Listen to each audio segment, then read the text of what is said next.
Let's start with a question. What does the average person look like in today's society? When I say looks like, I don't mean physically. I mean psychologically. The average person is traumatized, depressed, stressed, pessimistic, negative, afraid of not succeeding, not having a family, not making money, and just being miserable for the rest of their lives. Not a very colorful picture, is it?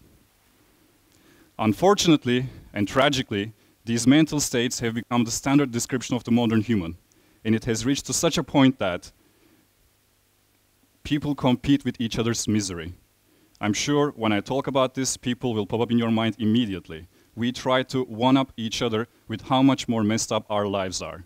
Remember the last time you were witnessing such conversations or even taking part of them? One guy talks about how miserable his childhood was because his father was absent throughout his childhood because he was so busy all the time. The other guy one-ups him and says, at least your father wasn't beating you randomly whenever he got bored. And then the final opponent arrives and says, guys, at least you got to know your fathers. I didn't even get to know mine.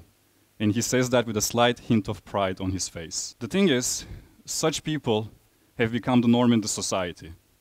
And whenever we see people who are not like this, they seem as the exception in our social circle. Whenever we see someone that is uplifting, that is happy, that is spreading joy throughout his social circle, we see them as the exception. And whenever we see someone that is smiling without a reason, we're like, what is wrong with that person? Now, I'm wondering, what is so different, what has become so wrong in a society that these people have become the exception, that they're not the norm, that they're not the norm? What has gone so wrong? The list of traumas and the list of stresses and depressions is so long, it just doesn't end. Now, I believe there's an answer to why the list of people being so depressed, it has an answer. And I believe there's also a solution to that problem. But before I talk about what is the solution and what is the reason for the people to be so depressed, let me talk about why I care. I studied geophysics in university, and I hated every second of it. I hated the advanced math, I hated the advanced physics, all of it. Despite my hate, my physics professor somehow managed to gain my attention and curiosity. The lectures, they weren't about solving equations and memorizing formulas all the time. They were more philosophical in nature. And because of this philosophical nature, I was actually interested and curious about them. I would stay later in the classes, and he was a workaholic, so he would also stay later in the class and talk about these philosophical questions with the remaining students. Now, through these late night talks, me, who hated physics and really bad at it, became the right-hand man of the physics professor. This man was on a mission. His mission was finding a few select students and focusing them on really advanced physics projects. When I say physics projects, imagine railguns that shoot projectiles really far and really fast with electromagnetism instead of gunpowder. Seismometers that measure the magnitudes of earthquakes. Electrically levitating trains that work through quantum physics that seem like magic. And people involved in these projects, the leads, the students, I was baffled and astonished by their knowledge and by their talents. I was constantly reminding myself that I can never be like them, that I can never do the things that they're doing. Sounds like negativity and self-doubt, doesn't it? One day, while handling our philosophical debates, the physics professor comes to me and says, Berk, I want you to lead the physics projects. The current lead is exchanging to a different university, and you will be replacing him. You can imagine my reaction. Initially, I thought he was joking. Like, are you serious? I don't even know what to do. I don't even know where to begin. I have no idea how to even start thinking about these projects. All the self-doubt, all the negativity, all the pessimism boiled up in that moment. He did one simple thing to remove all of that from me. He simply said, I believe in you. I know you can do it. You'll figure it out. Of course, when he announced that to the team of the projects, everybody laughed at him because they genuinely thought that he was joking. And of course, they tried to argue with him when they realized that he was actually serious about all of it. But he was a dominant man, so he wouldn't let his decisions to be challenged. After that, I was thinking, you're in a situation like this, People are expecting you to lead them, people are expecting you to tell them what to do, but all of them know that you don't know as much as they do. All of them are much better at the subject matter than you are. All of them know that. They don't respect you. They don't care about the things you say. They don't even want to listen to you. Now, what would you do in a situation like this? There's just some guy believing in you, and you have no knowledge to back it up. Initially, of course, it was a disaster. They weren't attending to the meetings that I was arranging. They didn't care about the tasks that I was trying to delegate. Even if they tried to care about it, they were half-assing it because they didn't believe that we could actually achieve the project, we could actually deliver something. Eventually, I gave up on trying to win the teams over. I just started focusing on it myself. I was staying late at the classes to study the physics to close the gap. I was working with the senior students to learn more from them. And because there wasn't much documentation online about how to build such tools from scratch, I was trying to find actual tools in real life and reverse engineer them. It was just like a mice that got stuck in a liquid butter, and as the mice tried, the butter would actually become solid. It was just like that. Eventually, because these people saw that I was struggling and not giving up, they decided to help me. Instead of me leading them, it was them helping me finish it. Back, so on and so forth, we actually finished the project just on the deadline. And when the time came to present it to the physics professor, my main source of pride and excitement wasn't about the fact that we finished the project. It was about the fact that I actually didn't disappoint him. I actually didn't let him down. I didn't make his faith in me go in vain. Now, once I realized the power of people believing in us, once I figured out that the stronger the faith in a person, the more the negativity, the pessimism diminishes. And that negativity diminishment empowers the execution, which drastically improves the chances of success. Once I realized that, I actually started applying it into my life. There were people in my life that were covered in misery, covered in depression, stress, all of the good stuff. A woman whom I've known for over a year.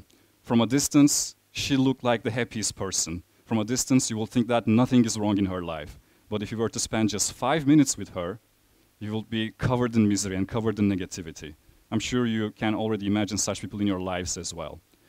This woman was dealing with drug addiction, trying to recover from it. She lost both her parents during her puberty, and after that, she was working at any random odd jobs, trying to survive, and also numbing the pain of loss with drugs. Her only friends were her drug dealers. She was living in a remote village with just her dog, and she had no social life, no one around her. She believed that she was undesirable, uninteresting, and full of childhood trauma that no one would want to deal with. She was basically surrounded to negativity and all the pessimism. I did exactly what my physics professor did for me. I put my faith in her. I said a very simple thing that anyone else could have also said. I said, I believe in you. I believe in exact opposite thing, exact opposite on everything that you believe in about yourself. You somehow managed to survive after having lost both of your parents and continue with your life. That means you're incredibly strong, more than you can imagine. You're not taking care of only yourself, but also a living animal. That means you're not as unstable as you think. You say that you're covered in childhood trauma, but so does everybody else to varying degrees. That just makes you human. You just need to find the people, the right people for your life, so that actually you can enjoy it instead of being covered in misery. Now it's been 3 years. And the last time I checked, she was in the happiest relationship of her life, and she was building a farmhouse with her lover, and they're just happily living instead of being existent in misery. The thing is, it's not just me doing some random I believe in you, you can do it, you can make it. It's not just about that. Science also backs it up. In 1963, a psychologist named Robert Rosenthal, he had an idea. He wanted to test the power of belief between people. It doesn't matter if you're a figure of authority, it doesn't matter if you're just a random guy like me. He organized an IQ test at the beginning of a school year. And based on this IQ test, he would select academic bloomers. And he would let only the teacher of that class know about these academic bloomers, and no student would actually know about it. Once they let the teacher know about these academic bloomers, they would actually continue to measure the performance of these bloomers throughout the school year. By the end of the year, the results were astonishing. The students that were labeled as bloomers Their performance was surpassing the rest of the students in basically all the academic fields. But there's a plot twist. These academic bloomers were chosen at random. The test had nothing to do with it.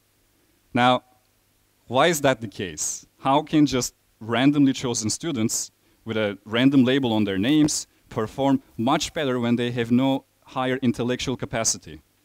That's because our beliefs shape our actions fundamentally. The teacher genuinely believed that those select few students were actually more intelligent than the rest. And because of her belief in that, she spent more time with them. She gave them more detailed and more frequent feedback. She had them sit closer to the board. She basically did a million other small things that affected the children, the students on a subconscious level, that made them believe in themselves, that removed self-doubt and pessimism and negativity. And once that happened, their motivation increased, and with all of that motivation increase, they performed much better. Not because they were smarter, not because they were more talented, simply because they first believed in themselves and someone was pushing them forward. Did you know that even Winston Churchill himself attributed most of his success throughout his career to being married to Clementine Churchill? Now imagine, put this in perspective, all the average people that live in the society, and then there's Winston Churchill, someone who has the entire entire Conservative Party's support behind him, the entire nation's support, the army under his control, with all that power and all that influence. Someone like him still needed to believe in his heart, to feel in his heart that someone had faith in him to make difficult decisions. Imagine how insecure the average person is. Now, I like to ask a question and I need some audience participation. How many people here today criticize someone, doesn't matter who, someone you saw online, you saw a picture on Instagram, a friend of yours, your friend, your wife, doesn't matter. How many of you here today spread negativity? Well, I see some participation. And in comparison, how many of you here today actually said something similar to, I believe in you, I support you, I feel like you can do it? In other words, how many of you did spread positivity? The funny thing is, while working on this talk and while writing my draft, a friend of mine whom I haven't been in contact with for a long time messaged me and asked, is TEDx so desperate that they couldn't find anyone else but you to give a talk? And I was like, man, what a great coincidence. It's just like the universe is giving me gifts to strengthen my argument. So the thing is, curing the society, it's not going to be simple, but it's just like a domino effect. I'm not able to present right now, but I'm sure at least a significant amount of you have seen this video where there's a bunch of dominoes, and there's a really small one, and then with each domino it becomes a bigger and much bigger one. The highest domino is maybe 50 kilograms, and the smallest one is like maybe 10 grams. And they just push it over, and because of that influence, even the biggest one can be toppled and be shattered to pieces. The thing is, once we believe in someone else, our dormant sides that actually can support other people, it's triggered. And once that happens, people start getting out of that pessimistic, depressive, negative, full of self-doubt mental state, and the chain reactions that occur in their minds start triggering events in their lives that get them out of that depressed, because of life depressed situation, and puts them in a mental state in which they start thinking about how to actually solve these problems, how to overcome them. And eventually, that person becomes a source of inspiration himself or herself as well. It's just like a chain reaction. What my teacher did for me, I did for my friend. What I did for my friend, Rosenthal did for those teachers. What teacher did those for students, all of those students individually are going to do something similar to someone in their lives eventually. And it's just going to go wild and just exceed in that manner. Now, with all that being said, I like to speak to all the people who are full of self-doubt, full of pessimism, full of negativity, full of cynicism, and I'm asking you to go find someone in your life that you genuinely believe in, and go put your support and faith in that person. You will see that once you become a source of inspiration and source of strength, you will shortly also find the strength in yourself to believe in yourself. And with that being said, the negativity, that is the real pandemic, will be solved by one individual at a time. Ask not what others can do for you, ask what you can do for others. Thank you.